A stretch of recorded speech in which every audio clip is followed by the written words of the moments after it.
Hello and welcome to Young Minds Career Institute. Hope all you guys are doing well. तो आज के lecture में हम start करेंगे फिजिक्स के अंदर रेस्पिरेटरी ऑर्गन्स के बारे में। यानी फिजिक्स के अंदर क्या होता है, मेन जो गिल्स है, गिल्स के अलावा भी बहुत सारे ऐसे अदर ऑर्गन्स होते हैं जो उनके रेस्पिरेशन में हेल्प करते हैं, जिनको हम एसेसरी रेस्पिरेटरी ऑर्गन्स बोलते हैं। तो आज के लेक्चर में हम उन सारे एसेसरी रेस्पिरेटरी ऑर्गन्स को डिटेल करेंगे जो फिजिक्स के अंदर प्रेजेंट होते हैं। अगर आप चैनल पे नए हैं और अभी तक चैनल को सब्सक्राइब नहीं किया है तो आई अर्ज की चैनल को सब्सक्राइब कर लीजिए, अपने दोस्तों का शेयर कर लीजिए। तो चलिए डायरेक्टली मूव करते हैं अपने मेन टॉपिक के ऊपर। लेकिन उससे पहले, अगर आप बीएससी जूलॉजी सेमेस्टर 1 या सेमेस्टर 2 के स्टूडेंट हैं तो आप सभी लोगों के लिए मैंने अपना कंप्लीट ऑनलाइन कोर्स डेवलप किया है, जिसका प्राइस अभी फिलहाल 599 रुपए है। तो अभी जाके इसको चेकआउट कर सकते हैं। लिंक आपको एप्लीकेशन का डिस्क्रिप्शन में मिल जाएगा। कोर्स के बारे में अगर आपको ज्यादा डिटेल की रिक्वायरमेंट है तो आप मेरे व्हाट्सएप पे कनेक्ट कर सकते हैं, उसका भी लिंक आपको डिस्क्रिप्शन में मिल जाएगा। तो फटाफट जाके इसको चेकआउट कीजिए। तो स्टार्ट करते हैं अपना मेन टॉपिक, जो कि हमारा accessory respiratory organ of fishes.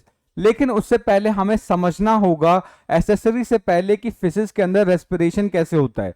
अगर हम बात करें फिशेज के अंदर जो प्राइमरी रेस्पिरेटरी ऑर्गन होता है वो फेरिंजियल गिल्स होते हैं, यानी गिल्स प्रेजेंट होते हैं और गिल्स की मदद से फिशेज के अंदर क्या होता है, रेस्पिरेशन होता है। लेकिन अगर हम बात करें फिशेज जब पानी में रहता है तो पानी के अंदर ऑलरेडी क्या है, जो ऑक्सीजन कंटेंट है वो बहुत ज्यादा कम होता है।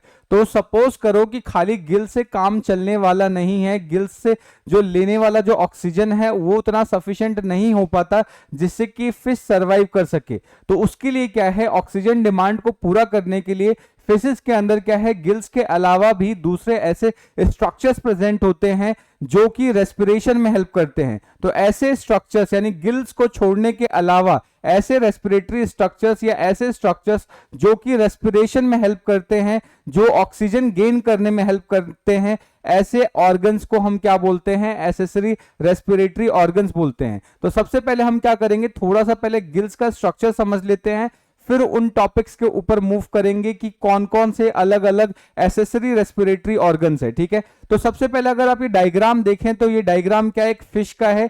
जहां पर ये जो डायग्राम आप देख रहे हो वो क्या है, गिल्स का डायग्राम है।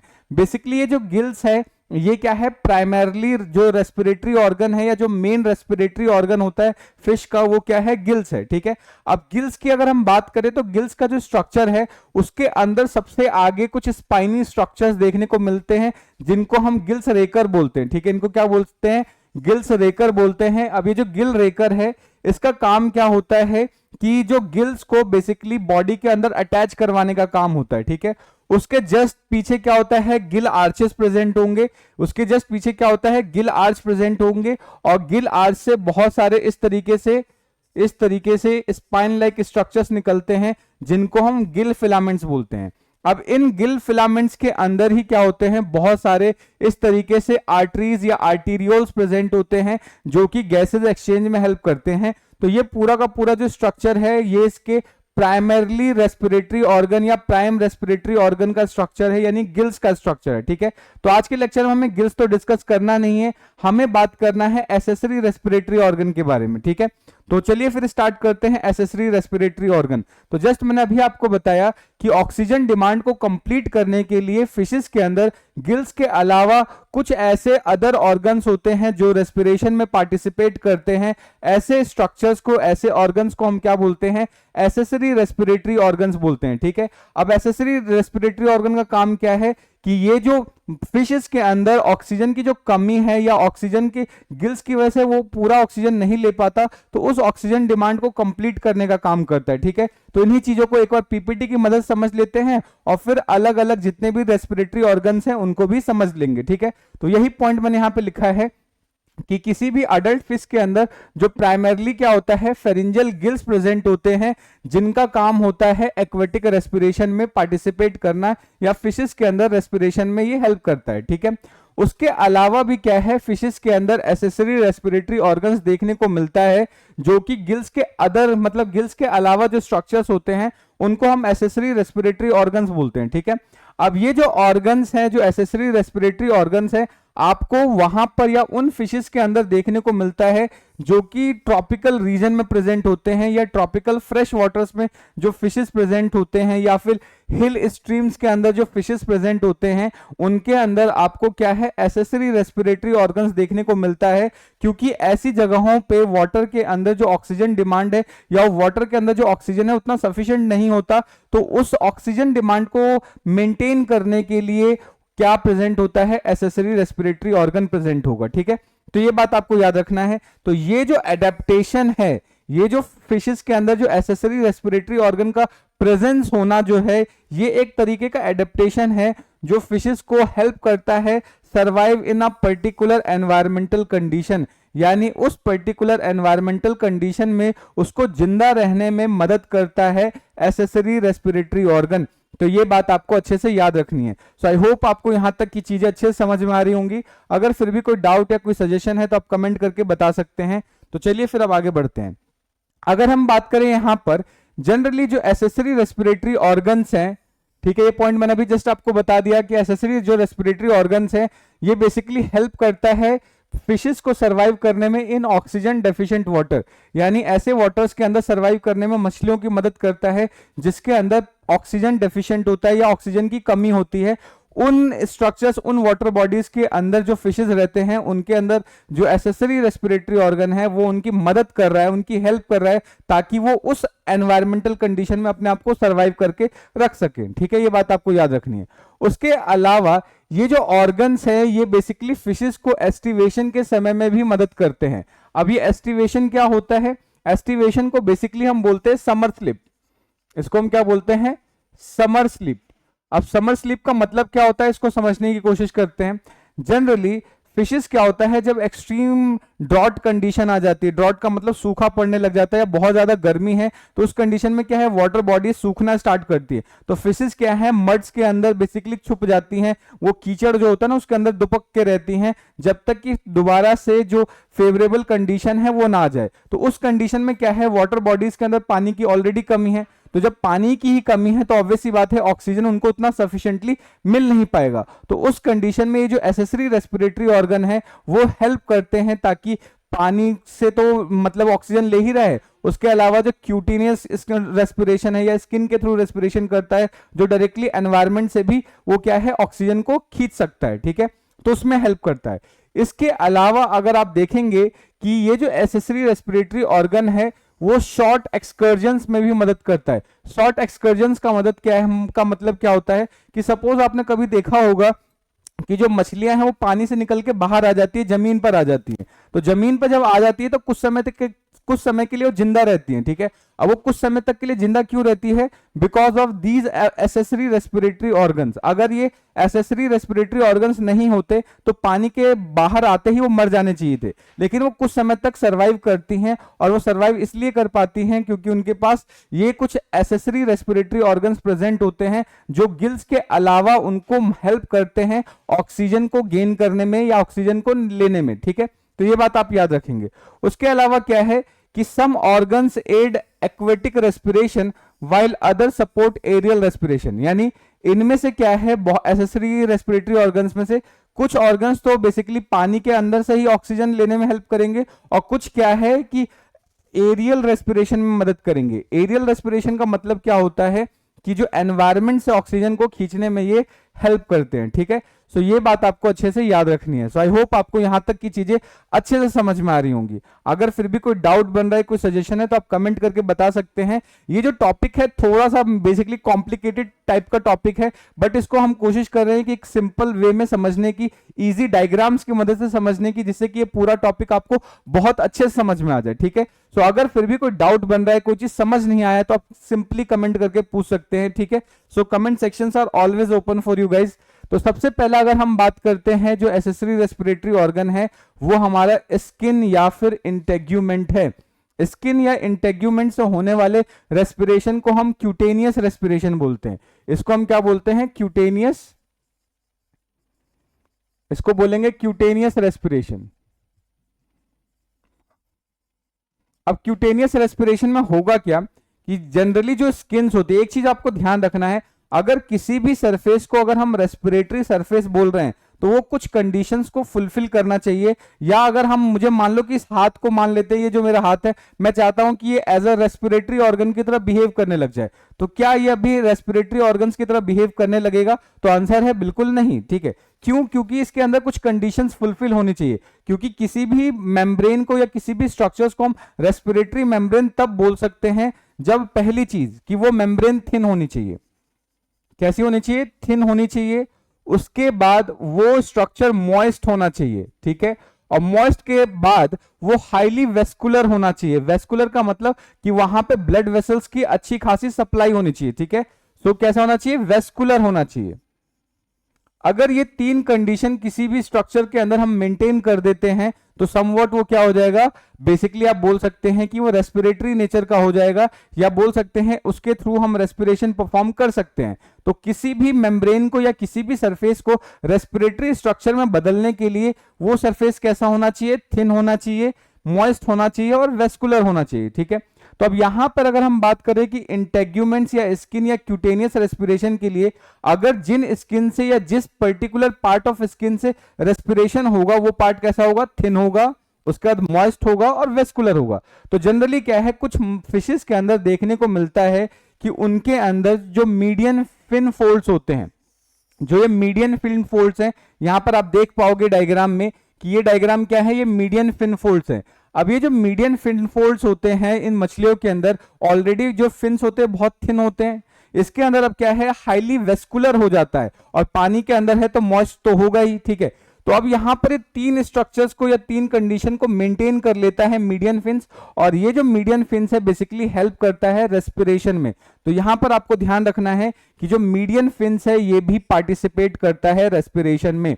तो सिंपल सी चीज जो आपको याद रखनी है, क्यूटेनियस रेस्पिरेशन का मतलब क्या है कि यहां पर स्किन मॉडिफाइड हो जाता है या स्किन पार्टिसिपेट करता है रेस्पिरेशन में, और वो क्या है? जो ऑक्सीजन डिमांड है उसको फुलफिल कर देता है। ठीक है, तो इसी चीज को एक बार समझ लेते हैं कि जैसे सपोज करो कॉमन ईल्स की बात करें, उसके अंदर क्या है? क्यूटेनियस रेस्पिरेशन होता है, बोथ एयर एंड वाटर, यानी पानी में भी और जब वो पानी के बाहर होता है तब भी वो क्या है? क्यूटेनियस रेस्पिरेशन परफॉर्म करता है। ये बात आपको याद रखना है। मड स्किपर्स की बात करें या फिश लार्वा की बात करें या उसके एम्ब्रियोज की बात करें, तो वो भी क्या है? थिन, मॉइस्ट और परमिएबल स्किन के थ्रू रेस्पिरेशन कर सकता है। तो किसी भी मेम्ब्रेन को रेस्पिरेटरी मेम्ब्रेन बोलने के लिए ये तीन कंडीशन का होना जरूरी है। अगर ये तीन कंडीशन फुलफिल नहीं होगा तब वो रेस्पिरेटरी स्ट्रक्चर्स की तरह फंक्शन नहीं कर पाएगा। ये बात आपको अच्छे से याद रखनी होगी। ठीक है, अब अगर हम बात करें कि जो हाईली वेस्कुलर अपरकुलर फोल्ड्स होते हैं, यानी अगर हम बात करें कि यहां पर जो सेट्रोगॉन्स होते हैं, सेट्रोगॉन्स के अंदर क्या है कि उनका जो अपरकुलर फोल्ड्स होता है, अपरकुलर फोल्ड्स का मतलब क्या है? जो अगर हम सिंपली बात करें तो गिल्स के ऊपर अपरकुलम प्रेजेंट होता है, तो वहीं पे बहुत ज्यादा फोल्ड्स प्रेजेंट होते हैं। वो फोल्ड्स भी किसकी तरह हेल्प करते हैं? एसेसरी रेस्पिरेटरी स्ट्रक्चर्स की तरह वर्क करते हैं। ये बात आपको याद रखना है। तो ये जो डायग्राम आप देख रहे हो, ये यहीं पर अपरकुलर फोल्ड्स प्रेजेंट होते हैं, और ये अपरकुलर फोल्ड्स किस में हेल्प करते हैं? रेस्पिरेशन में हेल्प करते हैं। तो ये क्या था हमारा? क्यूटेनियस या फिर रेस्पिरेशन थ्रू स्किन और इंटेग्यूमेंट। ठीक है, तो आई होप आपको ये चीज समझ में आ गई होगी। नेक्स्ट आप बात करते हैं बक्कोफेरिंजियल एपिथेलियम। अब ये बक्कोफेरिंजियल एपिथेलियम का क्या मतलब है, इसको समझने की कोशिश करते हैं। तो सपोज करो ये फिश है, ये फिश का डायग्राम मैंने ले रखा है यहां पर। अब जब फिश का ये माउथ है, यहां से ये ओपन हो रहा है। ठीक है, ओपन होने के बाद क्या है? एक कॉमन कैविटी होता है जिसको हम बोलते हैं बक्कोफेरिंजियल कैविटी।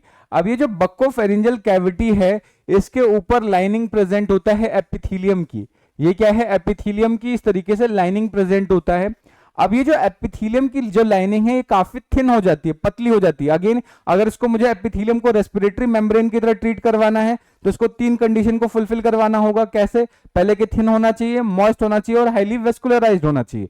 तो यहां पर क्या है? ये जो बक्कोफेरिंजियल कैविटी का जो एपिथेलियम लेयर है ये क्या हो जाता है? ये हाईली थिन हो जाता है, पतला हो जाता है, वेस्कुलराइज्ड हो जाता है और मॉइस्ट तो होता ही है, जिसकी वजह से क्या है? फिर इसके थ्रू भी गैसेस एक्सचेंज होना स्टार्ट हो जाएगा और ये भी क्या है? एज अ रेस्पिरेटरी ऑर्गन की तरह बिहेव करने लग जाता है। ठीक है, सो ये बात आपको याद रखना है। तो यही मैंने लिखा है कि जो मोस्ट ऑफ द फिश की बात करें उसके अंदर जो एपिथेलियम लाइनिंग होती है बक्कोफेरिंजियल कैविटी की, वहां पर क्या है कि वो बेसिकली परमिएबल होता है किसके लिए? गैसेस के लिए, यानी वो परमिएबल हो जाता है, यानी वो रेस्पिरेटरी मेम्ब्रेन की तरह वर्क करना स्टार्ट कर देता है। ठीक है, ये बात आपको याद रखना है। अगर हम बात करें साउथ अमेरिकन फिश की, जिसको सिम्ब्रैंकस बोलते हैं, या फिर मड स्कीपर्स की बात करें, can also fill these cavity with water, यानी इसके अंदर होता क्या है कि इन मछलियों के अंदर, चाहे मड स्कीपर हो या साउथ अमेरिकन फिशेस की हो, तो इसमें क्या होता है, ये माउथ के अंदर पानी भर लेता है और पानी के अंदर जो डिजोल्व ऑक्सीजन है वो इन एपिथेलियम के थ्रू क्या होता है, डिफ्यूज आउट हो जाता है, या डिफ्यूज बेसिकली डिफ्यूजन के थ्रू उसके अंदर आ जाता है। ठीक है, तो ये बात आपको याद रखनी है। These specific fish uses mechanism to take oxygen directly from the air, यानी ये क्या है, ये एयर से भी डायरेक्टली क्या कर सकते हैं, ऑक्सीजन को ले सकते हैं, बात आपको याद रखना है। जो मड स्कीपर्स की बात करें तो ये क्या है, एटमॉस्फेयर के अंदर जो एयर्स होता है उससे भी ये रेस्पिरेशन कर सकते हैं, ये बात आपको याद रखनी होगी। ठीक है, नेक्स्ट बात करते हैं गट एपिथेलियम। गट एपिथेलियम का मतलब क्या है कि जो फिशेस के अंदर जो एलिमेंट्री कैनाल है, ठीक है, एलिमेंट्री कैनाल के अंदर कुछ कुछ जगहों पे ऐसे स्ट्रक्चर्स बन जाते हैं, या एलिमेंट्री कैनाल के अंदर कुछ जो स्ट्रक्चर्स हैं वहां पे जो लेयर होती है एलिमेंट्री कैनाल की, अगेन वो थिन हो जाती है, उसके बाद क्या होती है, मॉइस्ट हो जाती है और हाईली वेस्कुलराइज हो जाती है। चाहे वो एब्डोमेन वाला पार्ट हो या फिर इंटेस्टाइन वाला पार्ट हो या रेक्टम वाला पार्ट हो, यहाँ के जो एपिथेलियम है अगेन वो क्या हो जाएंगे, थिन हो जाएंगे। गट एपिथेलियम का मतलब क्या है कि एलिमेंट्री कैनाल का कोई ऐसा पार्ट जो थिन, वेस्कुलराइज्ड और उसके बाद क्या है, परमिएबल नेचर का हो जाता है, तो उस कंडीशन में वो भी एज अ रेस्पिरेटरी मेम्ब्रेन की तरह बिहेव करेगा और वहां पर भी क्या है, गैसेज एक्सचेंज होने लग जाएगा। तो यही बात मैंने यहां पे मेंशन कर रखी है कि अगर हम बात करें कि जो एलिमेंट्री कैनाल होता है, जो उसकी एपिथेलियम लाइनिंग है, of certain parts of alimentary canal become vascular and modified for gases exchange, यानी एलिमेंट्री कैनाल का कुछ पार्ट ऐसा होता है, उसका जो एपिथेलियम लेयर है वो क्या होगा, थिन हो जाता है, वेस्कुलराइज हो जाता है और बेसिकली वहां से गैसेज एक्सचेंज होने लग जाता है। ठीक है, ये बात आपको याद रखना है। मैं बार बार इस पॉइंट पे एम्फसाइज कर रहा हूं कि किसी भी मेम्ब्रेन को अगर मुझे रेस्पिरेटरी मेम्ब्रेन कहना है या फिर वो रेस्पिरेटरी मेम्ब्रेन की तरह अगर वो बिहेव करे, उसके लिए उस मेम्ब्रेन का थिन होना जरूरी है, मॉइस्ट होना जरूरी है और वेस्कुलराइज होना जरूरी है, यानी वहां पे बहुत सारे ब्लड वेसल्स का सप्लाई होना जरूरी है। ठीक है, अगर ये चीजें हो रही हैं तब वो क्या है, as a respiratory membrane treat किया जाएगा। और जिस भी पार्ट में अगर वो हो रहा है, जैसे बोला गया गट मेम्ब्रेन हो रहा है, ठीक है, गट मेम्ब्रेन का मतलब कि एलिमेंट्री कैनाल का कोई भी ऐसा पार्ट जिसके अंदर जो एपिथेलियम है अगेन वो थिन हो जाए, मॉइस्ट हो जाए और वेस्कुलराइज हो जाए, तो वो क्या है, रेस्पिरेटरी ऑर्गन की तरह बिहेव करने लग जाएगा। ठीक है, सो यही पॉइंट मैंने यहाँ पे मेंशन कर रखा है कि the specific location can be behind stomach, यानी ये जो पार्ट है, जो गट एपिथेलियम है, या तो स्टमक के पीछे हो सकता है, इंटेस्टाइन में हो सकता है या रेक्टम में हो सकता है। अगर स्टमक के पीछे की बात करें तो किस फिश में देखने को मिल सकता है, मिसगुरस फॉसिलिस के अंदर देखने को मिल सकता है। इंटेस्टाइन की बात करें तो लेपिडोसेफेलस गुंटियई में देखने को मिल सकता है और रेक्टम की बात करें तो कैलिकैथिस के अंदर देखने को मिल सकता है। ये इसके एग्जाम्पल हो जाएंगे। ठीक है, अब यहां पर होगा क्या कि air is drawn through the mouth और anus and after gases exchange it is expelled through the anus, यानी यहां पर क्या होगा कि एयर को बेसिकली मुंह के थ्रू भेजा जाता है और इन स्ट्रक्चर्स के थ्रू गैसेज एक्सचेंज होगा और उसके बाद एनस के थ्रू ये बाहर निकल जाएगा। ये बात आपको याद रखना है गट एपिथेलियम के केस में। उसके बाद क्या है कि the walls of the modified gut areas become thin due to reduction of the muscular layer to facilitate this respiratory function. Again वही पॉइंट है जो मैं आपको बार बार बता रहा हूं कि यानी जिस भी पार्ट को रेस्पिरेटरी ऑर्गन्स की तरह या रेस्पिरेटरी मेम्ब्रेन की तरह फंक्शन करना है तो वहां पे क्या है, उस पर्टिकुलर एरिया के अंदर जो वेस्कुलराइजेशन है या बोल सकते हैं मसल लेयर्स की जो थिकनेस है वो कम हो जाती है और वेस्कुलराइज हो जाता है, जिसकी वजह से वो एज अ रेस्पिरेटरी ऑर्गन की तरह फंक्शन करने लग जाता है। तो जो गट एपिथेलियम है वो भी किसकी तरह बिहेव करेगा, आपका एसेसरी रेस्पिरेटरी ऑर्गन की तरह बिहेव करेगा। सो ये बात आपको अच्छे से याद रखनी है। ठीक है, नेक्स्ट अब बात करते हैं पेल्विक फिन्स। अब पेल्विक फिन्स की अगर हम बात करें तो लेपिडोसाइरन की अगर हम बात करें, बात किसकी कर रहे हैं, लेपिडोसाइरन। तो लेपिडोसाइरन के अंदर जो मेल्स होते हैं, ठीक है, तो जब इनके अंदर ब्रीडिंग सीजन आ रहा होता है तो ब्रीडिंग सीजन के कंडीशन में होगा क्या कि जो इनका ये पेल्विक फिन्स है, ठीक है, पेल्विक फिन्स का जो साइज है वो बड़ा हो जाता है, उसके अंदर काफी फिलामेंटस स्ट्रक्चर्स डेवलप होने लग जाते हैं और वहां पे वेस्कुलराइजेशंस भी देखने को मिलता है। तो उसकी वजह से क्या है कि ये यहाँ से गैसेज एक्सचेंज कर सकता है अपने पेल्विक फिन से। तो अब क्योंकि पेल्विक फिन्स भी पार्टिसिपेट कर रहा है रेस्पिरेशन में, इसलिए क्या है, ये एसेसरी रेस्पिरेटरी ऑर्गन का पार्ट बनाता है। ठीक है, तो ये बात आपको याद रखना है। तो ब्रीडिंग सीजन के अंदर क्या होगा कि जो मेल का पेल्विक फिन है वो इनलार्ज हो जाता है और the develop filamentous vascular outgrowth, और इसके अंदर क्या है कि आपको एक फिलामेंटस आउटग्रोथ देखने को मिलता है, यानी फिलामेंट्स देखने को मिलते हैं, इस तरीके से बड़े बड़े फिलामेंट्स देखने को मिल जाते हैं और यहीं से क्या होगा, गैसेज एक्सचेंज होता है। ठीक है, these outgrowth supply fresh water oxygen to the guarded eggs, यानी यहाँ पर क्या है, इसका काम क्या है कि ये जो गार्डेड एग्स हैं इनको ये ऑक्सीजन सप्लाई करने का काम करेगा। सो ये बात आपको याद रखनी है। सो ये किसके बारे में था, पेल्विक फिन्स के बारे में था। ठीक है, नेक्स्ट अब बात करते हैं फेरिंजियल डाइवर्टिकुला। अभी जो फेरिंजियल डाइवर्टिकुला है इसको समझना होगा क्योंकि इसका डायग्राम थोड़ा सा कॉम्प्लिकेटेड है, बुक्स के अंदर आपको इजीली अवेलेबल मिलेगा नहीं, तो समझना थोड़ा मुश्किल हो जाता है, बट बड़ी मुश्किल से आपके लिए ये डायग्राम्स को ढूंढा है मैंने कहीं ना कहीं से। ठीक है, तो ये डायग्राम बेसिकली आपको पूरा फेरिंजियल डाइवर्टिकुला के बारे में बता देगा। अब फेरिंजियल डाइवर्टिकुला होता क्या है, अगर इसको समझने की कोशिश करें तो जो अगर हम बात करें फेरिंग्स होता है, ठीक है, जो बेसिकली फेरिंग्स है, फेरिंग्स अब क्या होता है, तो इसको हमने पीछे डायग्राम में अभी देखा था कि फेरिंग्स क्या होता है। तो यहां पर ध्यान दो इस वाले डायग्राम में, तो ये जो ऊपर वाला ये जो कैविटी है, ये वाला जो कैविटी है ये फेरिंग्स है, ये क्या है, फिश के अंदर फेरिंग्स है। अब यही जो फेरिंजियल चैम्बर है यही दो पार्ट में कन्वर्ट हो जाता है, दो पार्ट में एक अलग स्ट्रक्चर्स बना लेता है जिसको हम क्या बोलते हैं, फेरिंजियल डाइवर्टिकुला बोलते हैं। इसको क्या बोलेंगे, फेरिंजियल डाइवर्टिकुला बोलेंगे। तो यहां पर क्या है कि अगर हम फेरिंजियल डाइवर्टिकुला की बात करें तो जनरली क्या है, ये पेयर्ड स्ट्रक्चर है, यानी पेयर्ड का मतलब दो होंगे ये नंबर में। ठीक है, उसके बाद सिंपल सैक लाइक का मतलब एक खाली स्पेस के जैसा स्ट्रक्चर होता है और ये बनता कैसे है, आउटग्रोथ ऑफ फेरिंग्स, यानी फेरिंग्स के आउटग्रोथ या फेरिंग्स के डेवलपमेंट की वजह से बनता है। तो यहां पर आप देखोगे कि फेरिंग्स है और फेरिंग से ही इस तरीके से क्या है, दो बलून लाइक स्ट्रक्चर्स आप देख रहे हो, इन्हीं बलून लाइक स्ट्रक्चर्स को ही हम क्या बोलते हैं, फेरिंजियल डाइवर्टिकुला बोलते हैं। अब क्योंकि ये मेम्ब्रेन क्या होंगे, अगेन थिन होगा, मॉइस्ट होगा, वेस्कुलराइज्ड होगा, तो यहां से भी गैसेज एक्सचेंज होंगे और जब गैसेज एक्सचेंज यहां से हो रहा है इसका मतलब ये भी क्या है, एक रेस्पिरेटरी ऑर्गन की तरह बिहेव कर रहा है। तो बस यही सारी चीजें हमें यहाँ पे समझनी है। तो यही पॉइंट मैंने लिखा है कि ये क्या है कि फेरिंग्स का आउटग्रोथ है, सिंपल सैक लाइक स्ट्रक्चर है और यहाँ पर क्या है, वेस्कुलर एपिथेलियम देखने को बहुत ज्यादा मिलता है जिसकी वजह से क्या है, ये एज अ रेस्पिरेटरी स्ट्रक्चर्स की तरह बिहेव करेगा। ठीक है, अब कुछ यहाँ पे एग्जाम्पल्स है, they are very small in fish प्लेथमस, यानी क्या है कि जो ये फेरिंजियल डाइवर्टिकुला है ये बहुत ज्यादा छोटा होता है, किसके अंदर, पेरियोप्लेथमस के अंदर ये छोटा होता है। ठीक है, नाम आप याद रखेंगे।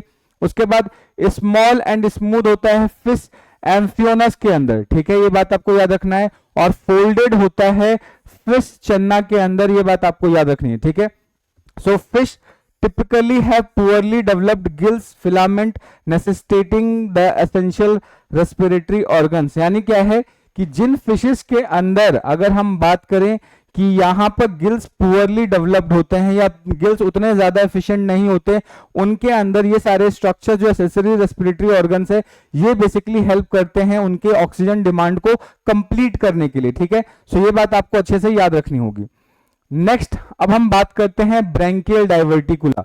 अब ब्रैंकियल डाइवर्टिकुला बहुत इंपॉर्टेंट स्ट्रक्चर्स है, यहां से क्वेश्चंस बहुत ज्यादा बनते हैं, तो इसको आप अच्छे से पढ़ेंगे, इसको अच्छे से याद रखेंगे। ठीक है, सो डायग्राम के साथ मैंने सारी चीजें को यहाँ पे एक्सप्लेन करने की कोशिश की है, तो इसको एक बार अच्छे से समझने की कोशिश करते हैं कि ब्रैंकियल डाइवर्टिकुला पहले होता क्या है उसको समझते हैं। ठीक है, तो शुरुआत में आप देख रहे हो कि ये जो है गिल चैम्बर है। ठीक है, अभी जो गिल चैम्बर है, गिल चैम्बर का ही अगर आउटग्रोथ अगर बना दे, यानी गिल चैम्बर से ही आगे एक चैम्बर बन रहा है, उसी चैम्बर को हम क्या बोलते हैं, ब्रैंकियल डाइवर्टिकुला बोलते हैं। ठीक है, सो यही पॉइंट मैंने यहाँ पे लिखा है कि the outgrowth of gill chamber, यानी जो गिल चैम्बर का आउटग्रोथ है, देखो यहाँ पे ये पूरा का पूरा क्या है, इतना गिल चैम्बर है और ये जो उसका आउटग्रोथ है, इस आउटग्रोथ को ही हम क्या नाम देते हैं, इस आउटग्रोथ को नाम देते हैं बेसिकली ब्रैंकियल डाइवर्टिकुला। ठीक है, इसको क्या बोलेंगे, ब्रैंकियल डाइवर्टिकुला बोलेंगे, ये ध्यान रखना है।